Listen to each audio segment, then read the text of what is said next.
How are we doing today? Good.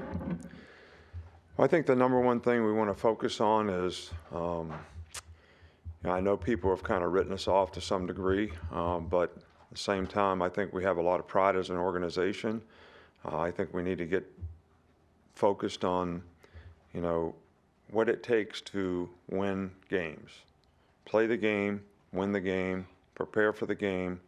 Know you're going to go into the game with confidence and understanding of what you need to do to be able to have success at your position, which is something that we need to do a better job of as coaches, so the players feel that way in the game. I think, one of the things, we've had 4 games that have come down basically to the last play of the game.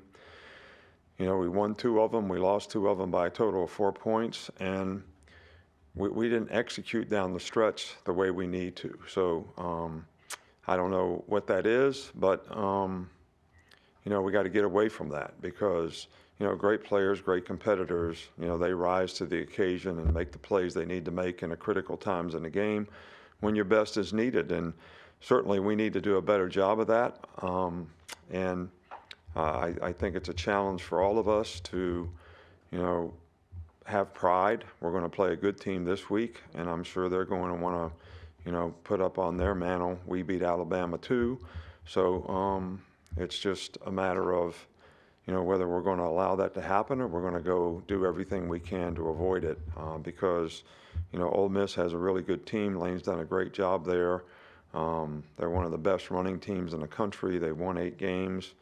They're really, really good all the way around. They play good on defense. They're hard to score on.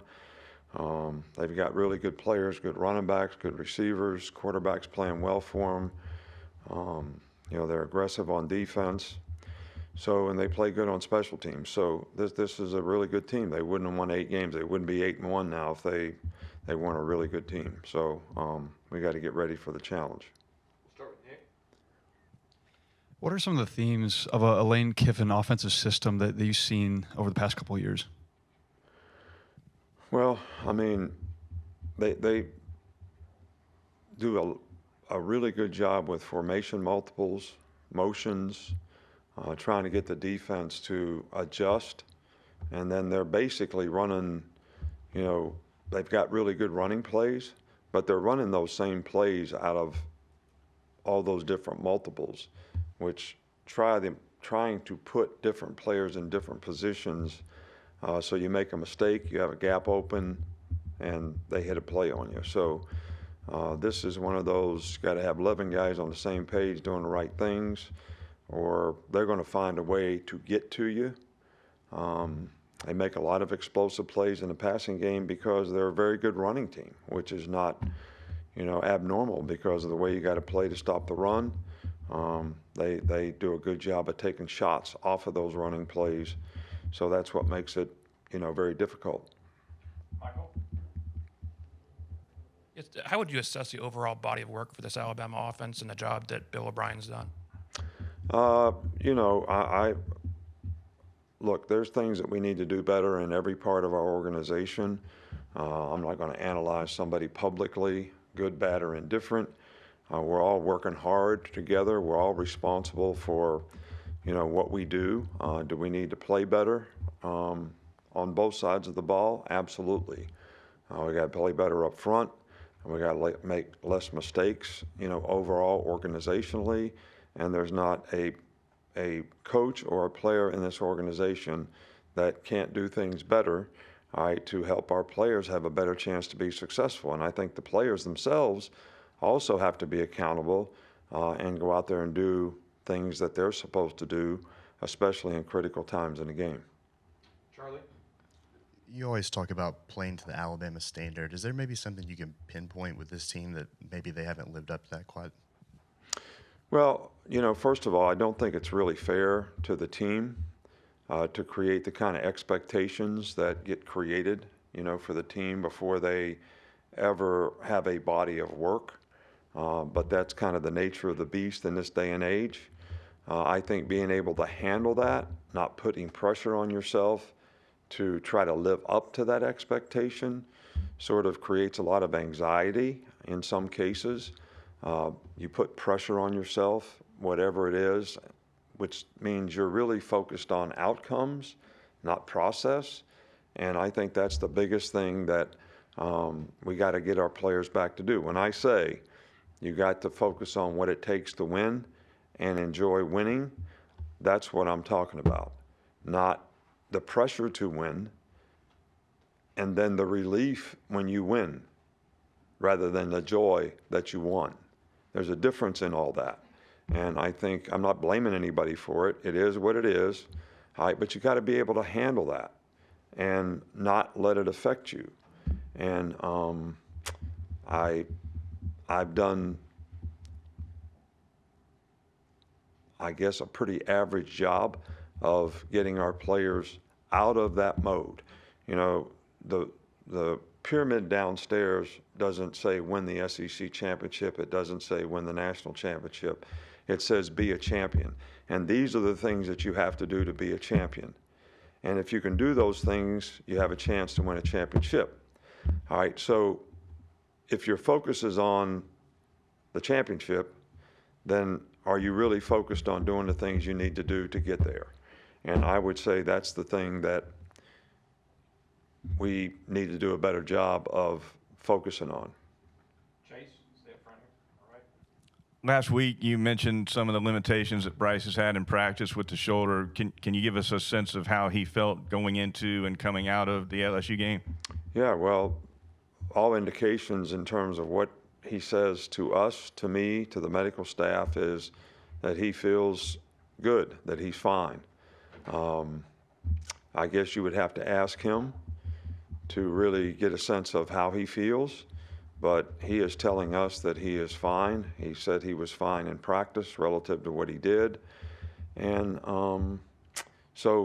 but look, we need to do a better job around Bryce. We got to protect him better. We can't let people push the pocket on him. We got to do a better job of running routes so that we have trust that people are going to do exactly what they're supposed to do. And then we got to read it out and throw it to the right guy. You know, that was the goal going into the game, and that's something that, you know, we all need to do a better job of. Back on the left, Mike Rodak. Will Anderson said he didn't feel the defense was fully locked into the defensive play calling. Just why do you think that was? And also, what were some of the mechanics that led to the 12 players being on the field for the final play? Or the final play with Malachi running off? Yeah, well, we were in dime personnel because they had receivers in the game. And they went to 2 tight ends and 2 wide receivers, which we wanted to play that in regular. All right, so that's why we had to change personnel. We had to do it from the time they ran off the field, right on the field, because they're over there in a huddle. All right, so, but it didn't affect, that wasn't the issue. We were lined up, we were ready to play, we played what we were supposed to play. We just needed to tackle the guy, you know, a yard shorter than what he made. So that wasn't an issue. 2 more, Kirk and then Tony. Yes, Coach. There's perception out there, various perceptions as to what role coordinators play in the actual game performance. And I'm not talking about Alabama, but I'm talking about in general. And I wonder if there's your opinion of that, or if it's too complicated to quantify, maybe. Well, you know, I hear every play that's called. I hear every defense that's called. And I have the right to veto every one of those things. So do I think coordinators are in an important position of leadership and have a huge impact in preparation, you know, for a game? I don't think there's any question about that. I don't think anybody would question that. But ultimately, the responsibility for what happens on the field, you know, comes down to me. Because I have the right when we're planning to say we need to do more of this or we need to do more of that. And also have the right to say we're doing too much, we're not doing enough, we're not taking advantage of this. Is this too complicated for the players? So that's all on me. Now, are we all responsible to some degree? I think anybody in a leadership role in the organization is responsible. and everybody has to be responsible and accountable for their role, and I've kind of defined those roles, but the ultimate responsibility is, with, whoever's in charge.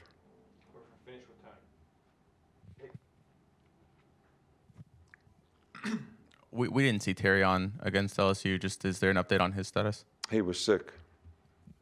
He had the flu. He missed Tuesday through Friday practice. Kind of got better, but hadn't practiced all week and was still feeling pretty weak. So that's the reason he didn't make the trip. All right. Thank you.